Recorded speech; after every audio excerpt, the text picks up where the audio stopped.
welcome to online class of Sivan Public School. In the previous lecture, we are discussing about the concept of slope. हमने कल की video में slope का concept देखा। हमने देखा कि जब हम डिस्प्लेसमेंट वर्सेस टाइम ग्राफ खींचते हैं या वेलोसिटी वर्सेस टाइम ग्राफ खींचते हैं तो उसमें हमारा ग्राफ कभी हमें स्ट्रेट लाइन मिलता है और कभी हमें कर्व मिलता है। अब अगर कोई ग्राफ स्ट्रेट लाइन है या कर्व है तो किसी पॉइंट पर हम स्लोप कैसे निकालते हैं। तो अगर कोई ग्राफ हमने डिस्प्लेसमेंट टाइम के बीच ड्रॉ किया है जहां पर हमने एक्स एक्सिस पर टाइम को प्लॉट किया है और वाई एक्सिस पर डिस्प्लेसमेंट को प्लॉट किया है और सपोज दैट कि हमारा जो ये ग्राफ है वो एक स्ट्रेट लाइन मिलती है और अगर ये स्ट्रेट लाइन एक्स एक्सिस से थीटा एंगल बना रही है तो हम स्लोप कैसे निकालेंगे या स्लोप हमारा क्या होता है। तो स्लोप की डिटेल स्टडी के लिए हमें मैथमेटिक्स के एक दो चैप्टर्स की हेल्प लेनी पड़ेगी और वो दो चैप्टर्स हमारे ट्रिग्नोमेट्री हैं और कोऑर्डिनेट ज्योमेट्री। तो स्लोप का कॉन्सेप्ट समझने के पहले हम लोग ट्रिग्नोमेट्री का कुछ कॉन्सेप्ट देख लेते हैं। Trigonometry is the branch of the mathematics in which we study the relationship between side length and angle of the right angle triangle.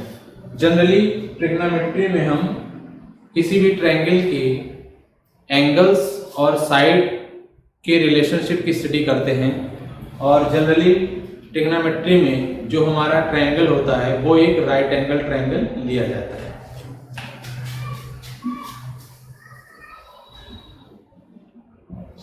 तो हम मैथमेटिक्स का अपना एक चैप्टर ट्रिग्नोमेट्री है जिसके कुछ बेसिक कॉन्सेप्ट जो आपकी पूरी फिजिक्स में यूज होते हैं उसे हम देख लेते हैं।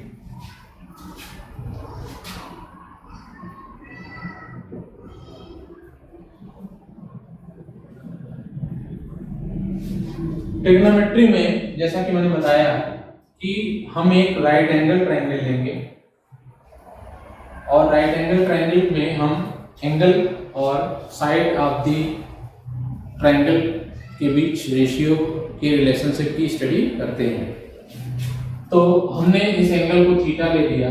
सपोज दैट ये पॉइंट ए है, ये बी है और ये सी है। राइट एंगल ट्रायंगल का मतलब होता है एक ऐसा ट्रायंगल जिसका एक एंगल 90 डिग्री होता है।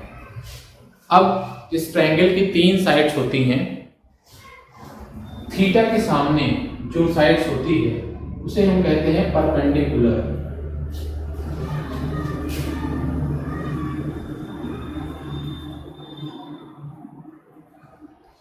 इसी तरह से जो सबसे बड़ी साइड होती है उसे हम कहते हैं हाइपोटेनस और जो बेस होता है बेस वाली साइड या नीचे की ये जो साइड है या हम ये कहें कि बड़ी साइड और परपेंडिकुलर को छोड़ने के बाद जो साइड बचती है दैट इज कॉल्ड बेस। तो इस तरह से एक राइट एंगल ट्रायंगल की जो तीनों साइड्स हैं उनमें से तीनों साइड्स के अलग अलग नाम हैं। एंगल थीटा के सामने हमेशा एंगल थीटा के सामने का जो साइड्स है उसे हम परपेंडिकुलर कहेंगे। जो सबसे बड़ी साइड होगी उसे हम हाइपोटेनस कहेंगे और जो तीसरी साइड बच जाती है उसे हम बेस कहेंगे। तो इस तरह से इस राइट एंगल ट्रायंगल में हम साइड्स और एंगल का रेशियो लेते हैं और उन रेशियोज को कुछ नेम दिए गए हैं जिनमें से पहला हमारा है sine theta. Sine theta equal to perpendicular upon hypotenuse. Sine theta equal to perpendicular upon hypotenuse. यहाँ पर परपेंडिकुलर हमारा है BC और हाइपोटेनस हमारा है AC। इसी तरह से एक और टर्म है cos थीटा। cos थीटा बराबर होता है base upon hypotenuse. Base upon hypotenuse, base हमारा हो गया AB और हाइपोटेनस हमारा हो गया BC।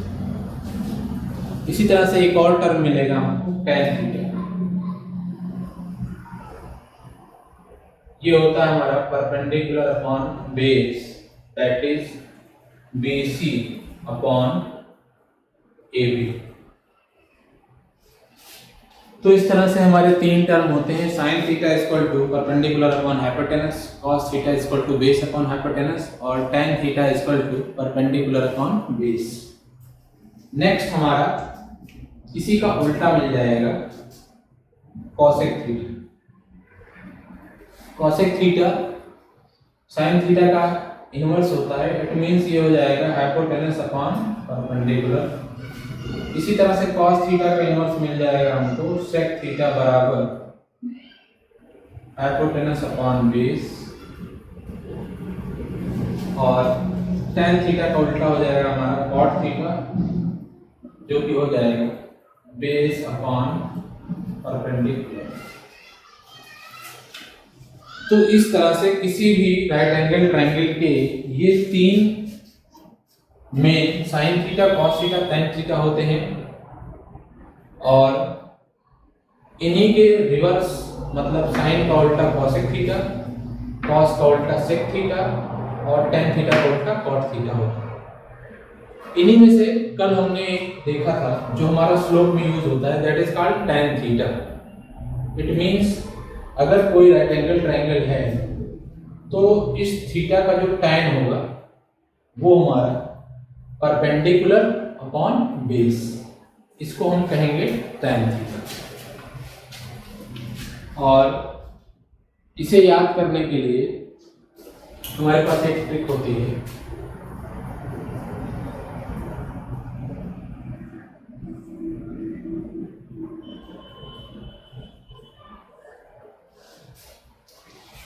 जिसको बच्चे कुछ इस तरीके से याद करते हैं, पंडित बद्री प्रसाद हर हर बोले। आप एक बार फिर से देख लीजिए, P for Pandit, B for Badri, P for Prasad, H for Hari, H for Hari बोले। ये याद करने की एक ट्रिक है, जिसमें से जो पहला रेशियो होगा परपेंडिकुलर अपॉन हाइपोटेनस, ये हमको sin थीटा देगा, बेस अपॉन हाइपोटेनस हमको cos थीटा देगा, और परपेंडिकुलर अपॉन बेस हमको tan थीटा देगा। तो इस तरह से तीनों एक ऑर्डर में हमें मिल जाते हैं, और हम ये याद ही कर लेते हैं कि sin थीटा का जो उल्टा होगा वो cosec थीटा होगा, cos थीटा का जो उल्टा होगा वो sec थीटा होगा, और tan थीटा का जो उल्टा होगा वो हमारा cot थीटा होगा।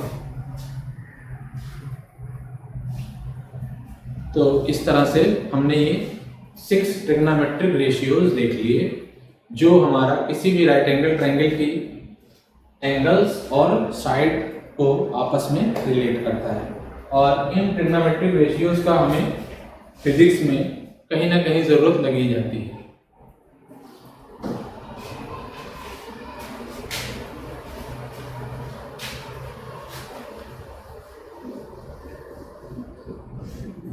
इसी राइट एंगल ट्रायंगल के लिए हमारा एक कॉन्सेप्ट और फिजिक्स में यूज होता है, that is called Pythagoras theorem.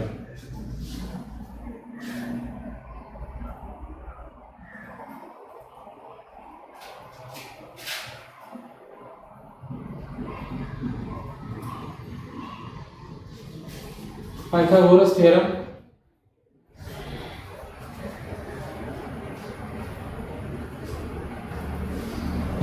Theorem क्या होती है? पाइथागोरस थ्योरम हमारी किसी भी राइट एंगल ट्रायंगल की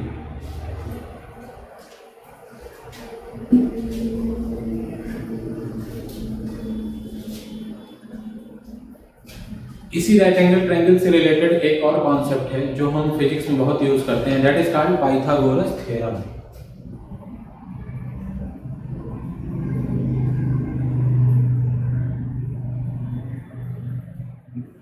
पाइथागोरस थ्योरम क्या होती है? पाइथागोरस थ्योरम किसी भी राइट एंगल ट्रायंगल में बेस, परपेंडिकुलर और हाइपोटेनस को रिलेट करती है। According to Pythagoras theorem AC square means सबसे बड़ी साइड पे जो स्क्वायर होता है वो बाकी दोनों साइड्स की स्क्वायर के सम के बराबर होता है। मतलब हम कह सकते हैं कि जो हाइपोटेनस है इसका जो स्क्वायर होगा वो परपेंडिकुलर के स्क्वायर प्लस बेस के स्क्वायर के बराबर। तो उस पाइथागोरस थ्योरम का यूज हमने देखा था कि डिस्प्लेसमेंट जब हम निकालते थे या और कई जगह ऐसी फिजिक्स में आ जाती हैं जहां पर हमको इस पाइथागोरस थ्योरम का यूज करना पड़ता है। तो इस तरह से ट्रिग्नोमेट्री में ये कुछ कॉन्सेप्ट हैं जो आपको फिजिक्स में कहीं ना कहीं यूज हो जाएंगे।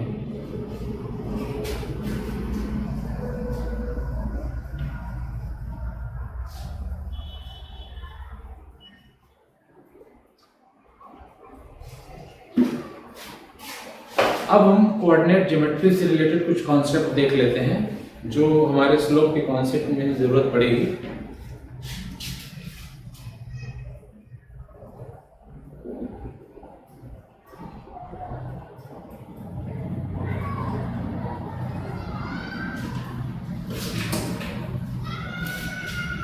हमारी कोऑर्डिनेट ज्योमेट्री में हम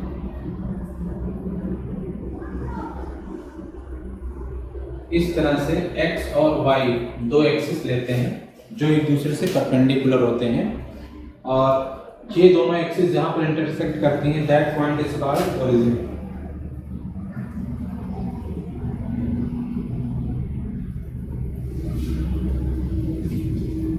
x एक्सिस पे पॉइंट्स को हम इस तरह से इक्वल डिस्टेंस पे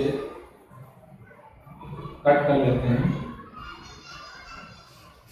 इसे हम 1 कहेंगे, 2, 3, 4, 5, 6, 7 एंड सो ऑन। इसी तरह से ऊपर की साइड पे इक्वल डिस्टेंस कट कर लेंगे 1, 2, 3, 4, 5। इसी तरह से नेगेटिव में हमें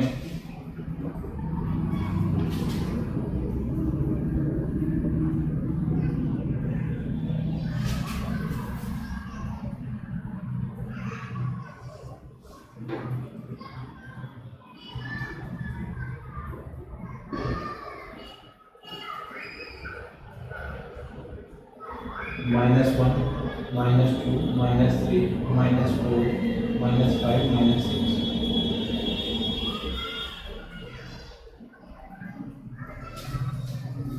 ये हमारी पॉजिटिव एक्स एक्सिस और ये हमारी नेगेटिव एक्स एक्सिस। इसी तरह से ये पॉजिटिव वाई और ये नेगेटिव वाई। ये हमारा कोऑर्डिनेट प्लेन कहलाता है। अगर हमें किसी पॉइंट का कोऑर्डिनेट निकालना हो, सपोज दैट एक पॉइंट हमारा यहाँ पर है जो इधर से 2 की सीध में है और इधर से 1 की सीध में है, तो इसका कोऑर्डिनेट हमारा हो जाएगा। सबसे पहले हम x कोऑर्डिनेट लिखते हैं, फिर y लिखते हैं। ये हमारा कोऑर्डिनेट हो जाएगा 1 का। इसी तरह से सपोज दैट कोई हमारा इस कोऑर्डिनेट में, सेकंड कोऑर्डिनेट में, और इसका कोऑर्डिनेट लिखना होगा तो सबसे पहले हम x लिखेंगे -3 और उसके बाद y लिखेंगे। That is called first coordinate, second coordinate, third coordinate and fourth coordinate. ये कोऑर्डिनेट ज्योमेट्री आपको मैथ्स में डिटेल में पढ़ाई जाएगी। यहाँ पर हमें सिर्फ ये समझना है कि अगर कोई स्ट्रेट लाइन x एक्सिस से थीटा एंगल बना रही है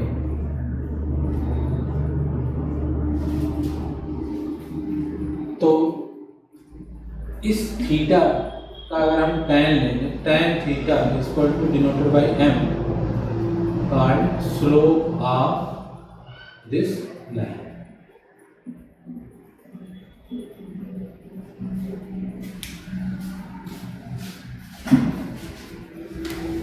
बाकी ये जो किसी भी पॉइंट का कोऑर्डिनेट कैसे हम निकालते हैं, इसकी ज़रूरत जब हम प्रूव करेंगे कि slope of displacement time graph gives velocity, तो हमें कोई ऐसे दो पॉइंट्स लेने पड़ते हैं